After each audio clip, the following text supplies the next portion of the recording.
Hello everyone and welcome to Cable 14's Generation Z. I'm your host Amanda Pope. Now we all know Hamilton as a city for steel production and manufacturing. But one thing that we often don't remember is that Hamilton is also known for innovation, creativity, and many successful entrepreneurs. So here on Generation Z, we are going to explore all the keys to successfully starting and growing your own business. Whether you're a startup company or you've been growing your business for several years. We're going to be hearing from several youth experts from the ages of 16 to 26, and we're also going to be hearing from several business experts about their professional stories and different tips and techniques that they can give. So as I mentioned, we're going to be hearing about how you can successfully grow your business. And the first key that we're going to be discussing today is discovering your authentic purpose. And whether you are that startup company or a growing business, you'll want to stick with us today because later on in the show, we're going to hear from the founder of Kind All-Natural Skincare Products about her professional business story, and also from the coordinator of Mighty Entrepreneurship Program about organizing your own business model. But first, we're here with the founder of Micro Maniac Creative Design and Marketing, Michael. So thank you so much, Michael, for joining us today. How are you? Pretty good. Yeah. That's good. So your name, it's so authentic and it's so different. So why Micro Maniac? So my name is Micro Maniac, and when I was younger, so in elementary school, a lot of my fellow classmates would pretty much butcher my last name. They would say Romaniuk, and my first name, Michael, they'd call me Mike, so Mike Romaniac, and I kind of decided to roll with that, and Micro Maniac. I decided to take what once was the sort of, not really bullying, but it's kind of a name teaser, and kind of turned it into the face of my company. And I find that so interesting because oftentimes when people are starting a business, they can't think of something that's very memorable. So for you, having a business name that is very memorable, Absolutely. Why do you find that it's great for marketing and design? I think especially in my field, you need a name that is, like you said, memorable and original. It's something that sticks and something that people won't forget.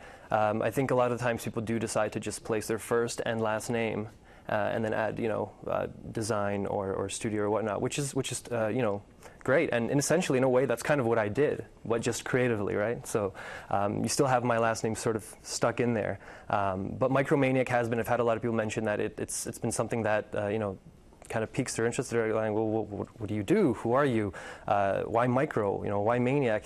And it's had a lot of positive response from a lot of people. So. Yeah, that's very true. And I often find times as well when you're starting to think of a business name, people, they kind of think, well, maybe it's a good idea to put my own name in it. Mm-hmm. But oftentimes I think we need to remember that you need to think of the future for your business. And if you're going to have a business name with your name in it, what if you expand, right? Absolutely. So was that something that you took into consideration as well when you were naming your business? I knew that I definitely wanted to take this, farther than just myself. I mean, I've been doing freelance for close to 8 years now, and my business was my chance for me to sort of make that official. I've had people tell me that all the time. You should finally make this official.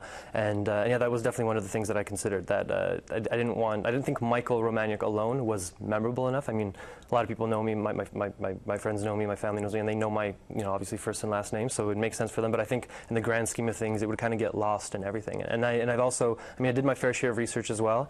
And a lot of the more successful creative studios, design companies, even film production companies, right? They've all got these creative kind of wacky names, and that's kind of what sticks. So.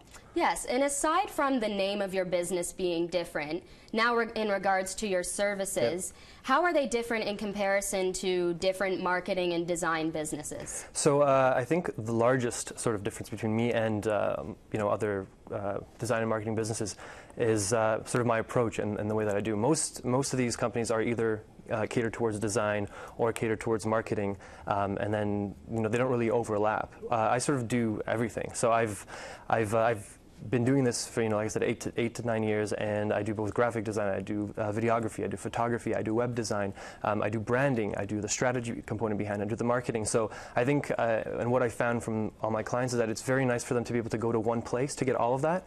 Most times, if you're working with either a design studio or a marketing agency, they have to outsource that information. Having me do all of that, you kind of get consistency and congruency all across the board, because you have one artist working on all of your products, right? And that sort of artist's flair or their personality carries over into these products. Whereas if you're having multiple artists working on various things, sometimes you can sort of see that, okay, that was designed by somebody else, that was maybe filmed by somebody else, and we can very evidently see that. With me, you get that consistency, so it really ties your whole image and your business together in one. So. Awesome. That's very true, and that is great advice, especially. And now, for any startup company, what advice would you give to them about being original and being different, and when you're brainstorming ideas, how can you be authentic? I think I mean, when starting up a company, at least what happened to me, I'll maybe share my story. I've always been passionate about the arts. I actually went to an arts high school when I was younger. I majored in visual arts, so I did a lot of painting, a lot of drawing, a lot of photography. And then, as new technology came out, I've always been fascinated with technology, with film, with sort of graphic design and computers, and that sort of transferred into that. So that became my creative outlet at that point in time. And what I did was with my business was just an extension of something that I was already passionate about. So instead of going, hey, I want to start up a business, what should I do? It was sort of the other way around. I'm like, I'm really passionate about this, and I'd like to share this with other people in the world, and what can I do? How can I get it out there? And Summer Company provided me with the perfect opportunity to be able to do that. And I mean, it's also been something that I've had family and friends tell me for all these years. They're like, all right, you're doing this. This is great. You can, you can share this with other people. You can turn this into a business. You can make money off of this.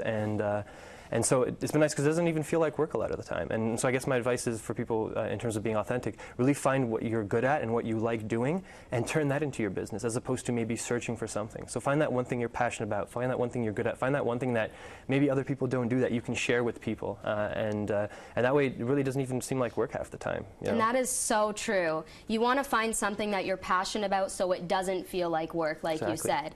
So where do you see your business going in the future? So I mean, if I do expand, I probably would have to build up my sort of staff base. I mean, I've already found right now, I know sort of my limit, I know how much I can do. I've had a very overwhelming response in regards to who I've been working for and what I've been doing, and I'm sometimes working 12 to 15-hour days, which is a lot more than when you work your classic sort of 9 to 5. And I guess that was one thing that I maybe didn't, foreshadow when I first started out. I was like, okay, it's great. You start your own hours. You make, you set your own schedule, which is fantastic. But then I often find myself working far more than I would when you've got this sort of like strict regime of 9 to 5. Exactly. So for more information, we have your board here so people can contact you. So if you're interested in Michael and you'd like some more information, you can contact him at 416-624-1725. You can email him at thedetails@micromaniac.ca and check out his website at www.micromaniac.ca. And there you have it, Hamiltonpreneurs. If you're stuck on starting your own business because you think there's so many businesses that are the same, take Michael's advice about being authentic and being different. And after the break, we're going to discover why it's toxic to be using unnatural skincare products on our skin. So stay with us.